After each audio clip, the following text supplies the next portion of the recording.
Again. Hey guys, Jason Spangler with Wagner Meters, flooring division manager here, and we're doing a take 6,427 on this because 28, sorry, because I can't seem to close the pop-up windows in my computer when I want to share screens, so I start sharing everything that I shouldn't be sharing. Anyway, I'm here today to introduce somebody that if you were at World of Concrete or if you were at Surfaces, you had the pleasure of meeting. He's a gentleman that I have had the distinct honor of knowing for quite a few years. His name is Jason Wright, and we currently have the pleasure of having him as our business development manager for focusing right now on the Orion line of meters. So we wanted to take a little bit of time to introduce him so that you guys know that he is out there. He is available to help you guys, but we were also going to take a little bit of time to talk about some flooring failures that we have personally seen. And by no means are we saying in the scheme of things that these are terrible, but they're just bad ones that we've seen, and share those with you guys. So I'm going to turn it over to Jason for a couple seconds, and then we'll get to talking about flooring failures. Cool.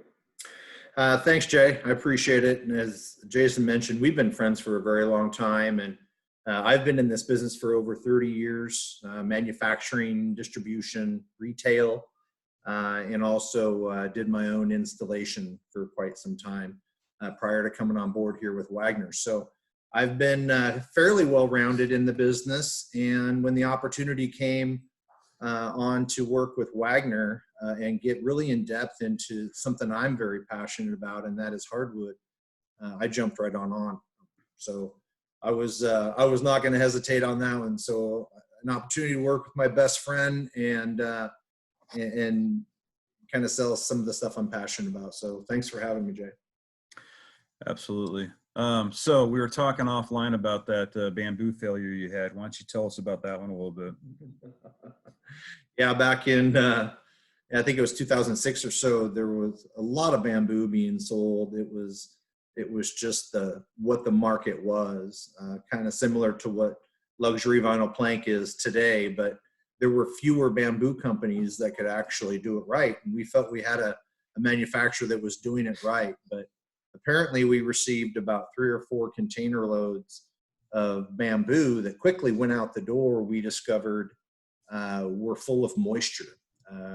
At the factory, the moisture wasn't checked, and they sent us wet product, and we shipped out wet product because as a distributor, we didn't check it. We just received it and shipped it off, and and then the dealer gets it, they handle it, they sell it. I mean, there's a long process here to see. The end result was a gal had about a 16-inch bow in the middle of her kitchen floor, and it was under a tremendous amount of pressure. I mean, she was walking around it and trying to avoid it, but I mean, as a grown man, I stood on it, and it was under a tremendous amount of pressure, so it could have blown up at any time. And then in other areas of her house, the floor literally had pulled right apart from itself and was separated 4 to 6 inches. And in some cases, 2 to 3 inches off the wall. I mean, it was terrible. And as a distributor, of course, we stood up and got the manufacturer involved. And the good news is that all the complaints that we had for those truckloads were taken care of, and the customers were taken care of. But man, was that a costly error when it could have been avoided. You know, and you talk about some of that stuff. I mean, some of that, especially on the hardwood, it can expand so much when you're talking about issues like that. You know, I've never physically seen one except in pictures, but you know, it can grow in size so much that it can actually have enough pressure to push, you know, walls out on houses and stuff. But one of the ones, speaking of bows, that I had that a gentleman had called me about. And it was actually this one right here. If you can see that Oh, picture. my. Yeah. If you can see that picture right there. Yeah, it was interesting because this guy had this house built. It's his forever home. And he was a good sport as far as the humor, I think. But he was at the point where the GC had walked away from him. The flooring contractor had walked away from him. And you know, his comment, and I use this a lot when I'm doing presentations, but his comment to me was, you know, hey, I didn't design this house to have any kind of skateboard ramp or speed bump in the middle of my house. So, you know, so You know, well, at least the guy had some humor about it. I mean, it looks like it's over a concrete slab, and most of the rest of the slab actually looks pretty good based yeah, on the wood conditions. But apparently, this is where there was some sort of a hot spot that should have been probably tested.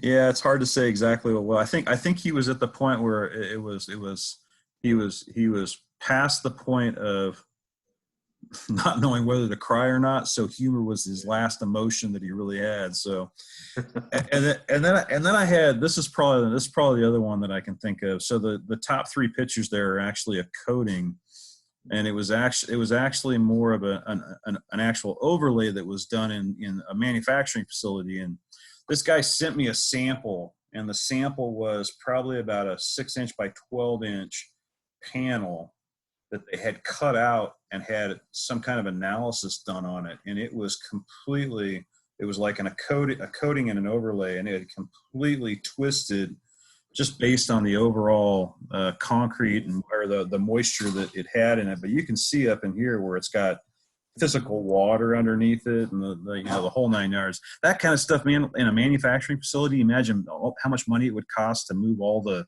equipment and do all that kind of stuff. I can't even imagine. No, because I've seen that equipment, and that equipment doesn't move. Yeah, really, not very easily. Likes to stay in place. Not very easily. So, I mean, at the end of the day, the reason why Jason and I are here, and, you know, I mean, I guess we would say the reason why Wagner's here is to try to help avoid a lot of these issues that are out there like this, try to help you to isolate any of those problems like the moisture or excess moisture, to give you the devices that you can have to be able to measure appropriately to ensure that you catch those things. So, you know, like I always say, if there's anything that we can do for you or anything that Wagner in general can do for you, please don't hesitate to give us a call. And with that, I'm going to give Jason the final word. Well, I just appreciate being here. Obviously, you're working heavy on that commercial side of things for us, and we're certainly very grateful for that, and excited about a lot of the new stuff coming out. But at the end of the day, there's just so much money wasted in flooring failures, and with the resources that are available, that I was very surprised to find available, there really shouldn't be any reason anybody couldn't give us a call, and if we don't have the information, we could certainly get it for you very quickly. So, thank you. Absolutely, man. Thanks, buddy. I appreciate it. Yep. That, guys, All right, take brother. care. We'll see you. All right. Take care. Bye.